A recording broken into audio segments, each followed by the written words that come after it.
Right, everyone, Wednesday show. Good to have you with me. Once again, big thanks to Practical CBT for sponsoring. They offer simple support for men's mental health. Today, a few things I want to discuss that happened yesterday. Different things. Also, we're rapidly approaching Celtic's next Europa League game. I know you're absolutely buzzing and can't wait for this tomorrow against Feyenoord. So we may discuss that, although we'll probably leave a lot of that for tomorrow's video. Things to discuss.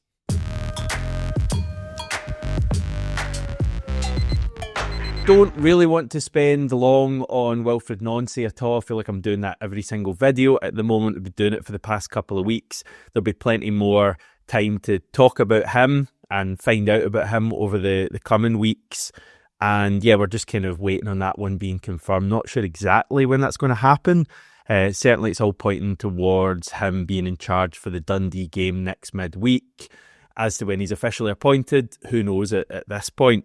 I have been speaking to some people in the United States, about Wilfried Nancy, and I will be sharing those interviews with you over the next week or so. I think the first one's scheduled for Saturday morning. And one of the guys I've been speaking to is the soccer writer Fabian Renko, who has followed Nancy closely and has actually met him on a few occasions. So here's just a wee teaser of what he had to say. Columbus has a great way of showing that. If I'm not mistaken, he also has the team come together and wear suits up into the match, every home match, and I think they stay in a hotel together. He does have certain things to make the camaraderie of the team feel a lot better. And they have if I'm not mistaken, he started a walk-in for Columbus where all the team would walk in together with their suits, kind of like a national team vibe. And that's something that he will go to bat for, where making your team feel like they're brothers in a unit together. I was there when he won MLS Cup in that locker room after when they beat LAFC, and the guys didn't want to celebrate unless Nancy was there. And once he came in there, every single player made sure to dump champagne on him because he was just a part of that team as the players. I mean, this is one of the only teams that I felt like personally that I've been in their locker room, and this felt like a family. This felt like this was a true team win. I mean, yes, there were superstars, and yes, there was players like Cucho Hernandez that thought they were bigger than the whole program, and Nancy wasn't scared to suspend him. Nancy wasn't scared to put him in his place, and they still succeeded with all of that, even without their best player. And losing a best player due to troubles off the field is something that's so hard for MLS because they can only have 3 DP players. And Nancy still stuck to his guns and made sure that his team performed without their star player. So that Nancy video will be out on Saturday, so you can look forward to that. I did see some quotes from Martin O'Neill late last night, just speaking about the situation at Celtic and basically telling the new manager to distance himself from all the off-field stuff, that basically he's coming in and hasn't been involved in any of this so far, so it's a fresh start. And I fully expect that's what's going to happen here. I think all of the off-field stuff is obviously going to continue, but I think in terms of Wilfried Nancy coming in, the support he's going to get and the support the team are going to get, I think is going to be immense, and I think it has to be because we've got a lot against us at the moment. And I think ideally that's what happens on the pitch, is that the fans and the players get that bond again, and almost like a siege mentality against everything else that is going on, and hopefully can fire us to some sort of domestic glory this season. It's not going to be easy though. Just some stuff to cover from yesterday. The club posted results from the 17 resolutions that were voted on at the AGM. So if we just take a look at these, as I say, 17 resolutions. I won't go through them all, but basically the first 15, which were, and I should just say I don't really have a business background here, so I'm going to kind of do my best to explain what's happening here. It might not be 100% accurate in terms of the words I'm using, etc. But anyway, basically the first 15 of these resolutions were put forward by the club. There was then resolutions 16 and 17 that were put forward, I think mainly by the Celtic Trust and maybe with the help of other shareholders. So yeah, the first 15, as you can see, votes for, in terms of percentage, you're talking 99%, 99, 99, 99, 99, 99, 99, 99% basically for all of these, pushing them through. And you then have 16 and 17, which, as I say, are the only two who weren't put forward by the club. And shock horror, it flips the other way. So you have 1.14% in favour of Resolution 16, which we will talk about. It's basically concerning a 3 to 5 year plan being put forward by the board, and 17, which is calling, I think, for the resignation of the board. Again, you get 1.06% voting in favour of that. So again, just to explain this in pretty simple terms, because you may, I did see a fair bit of online saying, how the hell, when there's so many dissenting voices in the room on Friday, can these all be passing by like 98, 99%? What's going on here? And yeah, quite simply, the way voting works in AGMs or PLC is that the larger shareholders have more sway. So all the resolutions, if we go back to this, if you notice, focus on the voters total, the second right column, and they all, I mean, it's slightly different marginally, but they all have like 82 million votes being cast. And if you actually look at, Celtic have got this on the website, how many ordinary shares the club actually has, it's just under 95 million. And so I'm not quite sure what happened to the other 12, 13 million who didn't vote, but that's not too important. But yeah, basically one share equals one vote. And in terms of the significant shareholders, again, this is from the Celtic website, Line Nominees Limited, which is Dermot Desmond, the kind of company he does it through, has nearly 33 million shares, or just under 35%. Bank of New York Nominees Limited, which I think is like Linsell Train, who are like the second largest. It's all quite complicated, this. But basically, if Dermot Desmond votes in favour of something, then that's immediately 35%. He only needs another, 15% and one to get over the 50% majority that's needed for these to pass. And basically all of these other large shareholders here tend to vote in line with what the board recommend. They kind of favour stability. So that's why these things are passing by like 98, 99% of the vote. Effectively, you have quite a lot of unhappy people with not very many shares at all. And the people who do have all the shares all kind of vote the same way in favour of the board. So that's hopefully explained it a little bit.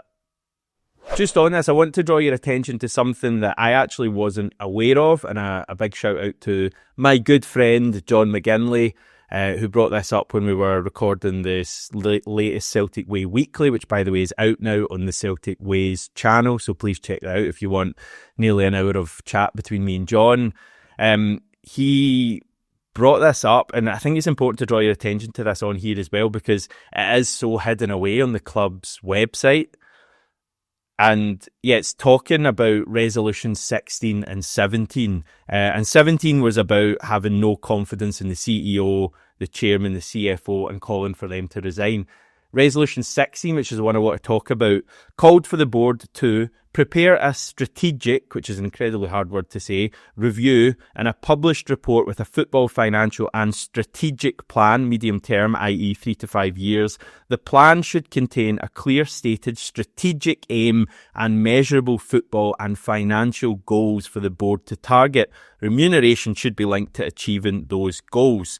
So it was calling out for the club to publish a strategic 3 to 5 year plan, effectively, in simple words. And I think the vast majority of us would feel that's a good idea. However, perhaps unsurprisingly, in the AGM notice, the Celtic board, recommended that shareholders vote against preparing a strategic review and published report. I'm not going to read their large reasoning. John did do it in the Celtic Way Weekly. Long story short, they're basically saying that the way they do things at the moment is fine, and they're kind of hiding behind the whole retaining discretion thing that they like to do. So yeah, I think that's quite disappointing, to be honest. I think Celtic's response to this and effectively saying that what they're doing at the moment is fine, and again hiding behind the discretion stuff, also hiding behind like the annual report that they put out, which includes like key performance indicators, and also saying that they're reviewing their approach to communications, and part of that has noted the importance of communicating this strategy to the wider support. That's just words, really. So I think it's important to highlight that the Celtic Trust called out for a strategic review and plan to be published by the club, and the club don't want to do that, and they urged shareholders to vote against that resolution, and 99% did. In other news, the latest Celtic fans collective meeting took place earlier this week. It was on Monday night. I think last night I was sent the kind of meeting overview of what happened. I just want to run this through this for you as well, because I think it's important that everyone knows what's happening with the collective, what's been discussed at these meetings, and what can we maybe expect moving forwards. So yeah, I mean, the first kind of 3 points I think is not massively important. Just talking about the AGM and writing to the company secretary at Celtic, talking about potentially pulling together 5% of shares to call an EGM. I want to just talk about points 4 kind of onward basically, and talking about future actions here. So numerous suggestions were made at the meeting, particularly protests around matches, which will need to be considered by the steering group. A key theme is that action should involve everyone and demonstrate the breadth of the collective, which I think is an important point here. I think the club are very keen to paint this and turn this into a club versus Green Brigade issue, and I don't think it should be that at all. And it's a difficult one, I guess, for the collective, because the collective, which has, Green Brigade members involved, clearly has to defend Celtic fans. But also I think the collective was set up to improve Celtic, effectively, and again, in very simple terms. And I think while the club are very keen to turn it into a Green Brigade versus club issue, I think it is important that the collective don't allow it to just seem like that. But it's a difficult one for them to work out. But I'm sure they've got a lot of really good people working at the collective. But interesting that that's come up as well. Boycotts, the notion of a boycott was discussed, beginning with the remaining Europa games. Points were made in favour, suggesting this is a step that would significantly impact the PLC, whilst others argued that it would be difficult to build broad enough support and that it may backfire. No conclusion was reached on a boycott. Further discussion is required. Yeah, the boycott stuff is very difficult. It's kind of the most severe measure that can be taken here. Number 6, matchday actions. Proposed matchday actions include ongoing red card displays at matches, a march from St Mary's, which is obviously the founding place of Celtic back in 1887.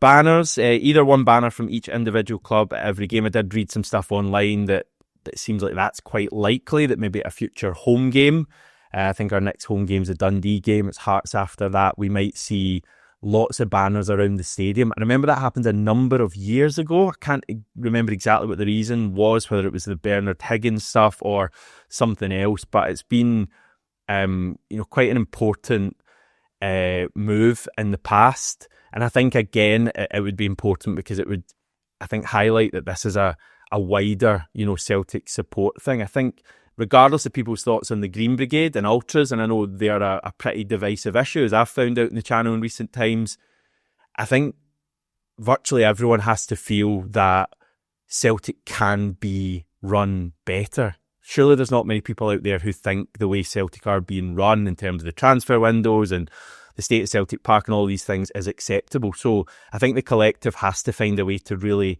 unite people and get back to those real initial goals of improving Celtic. But as I repeat, it's a really difficult one for them. But I think getting everyone on board is really important, and showing that around the stadium, having banners around the stadium rather than just the Green Brigade or Boys Celtic, who are the ones who put the effort in to make banners. It'd be good if other CSCs are around the stadium could display them and kind of show the board that this isn't just ultras who are unhappy with how the club's been running. This is the wider Celtic support. Not everyone, but the wider Celtic support. So we've got, disruptions being talked about again. That will be divisive.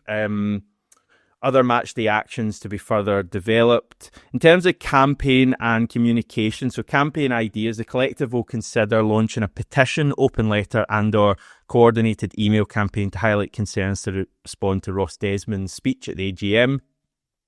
This one's interesting. The collective will explore the creation of campaign scarves or tops, which can be used both as a fundraising tool, which is important, and as a visible symbol of the campaign matches. Again, I think the theme here, getting into the wider Celtic support and showing that the wider Celtic support is backing the need for change at Celtic. There's also discussion around the Not Another Penny campaign, which seems to be having an impact. Remember, the Not Another Penny campaign is effectively a merchandise boycott, covering a few other things as well, stadium tours. The collective will continue to focus on this to push it to fans. There was also discussion on expanding this to club sponsors and similar affiliated companies. This proposal had broad support in the room, but it was noted that any expansion of the campaign would need to be thought out and focused to be successful. So that might be one to watch as well. Communications. Points were raised around the focus and consistency of communication, which can always be improved. It was suggested that the collective produce infographics to illustrate the number of individuals and groups involved in the collective, helping to demonstrate its scale and breadth. Again, I think that's the key takeaway from this meeting, and that has to be, what happens now, because, the collective has so many different outlets, CSCs, various groups supporting it, and I think that should be shown. The aim of the collective is to develop a communication strategy that is proactive rather than purely reactive, allowing us to set the agenda and respond more effectively to events. Good stuff. An individual suggested that the collective should not overly focus on defending the Green Brigade so as not to turn off other elements of the support, but this was countered that the collective believes that the Green Brigade has explicitly been targeted because of its role in challenging the current board. The mere fact that the board appears to be so vindictive is yet another reason that they must be removed, and we have a responsibility to support all fans and groups through this fight. Finally, number 8, action points. The steering group will convene to set out clear plans for the next phase of the campaign, with a particular focus on campaign messaging, protest actions and organisational structure. The Celtic Trust and the corporate governance subgroup will work on a response to the AGM. The collective will continue to push the Not Another Penny campaign and consider avenues for expansion, and signatories will be notified when the bank account is up and running. So, yeah, I think a lot of good work has been put in with the collective.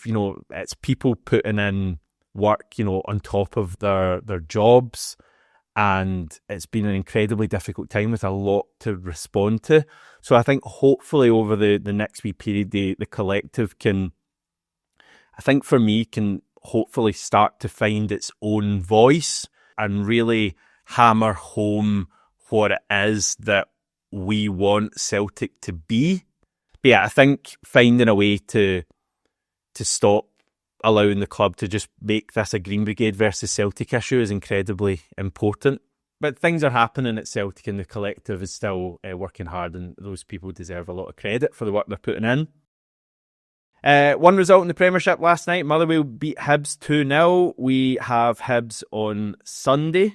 So we'll see what reaction we get from them in that game. We have Feyenoord before then. I'll leave the chat on that game until tomorrow's video, the day of the game. We will have press conferences later today. I think it'll be this evening in Rotterdam. So again, there should be plenty for us to chat about this time tomorrow. Speak to you then.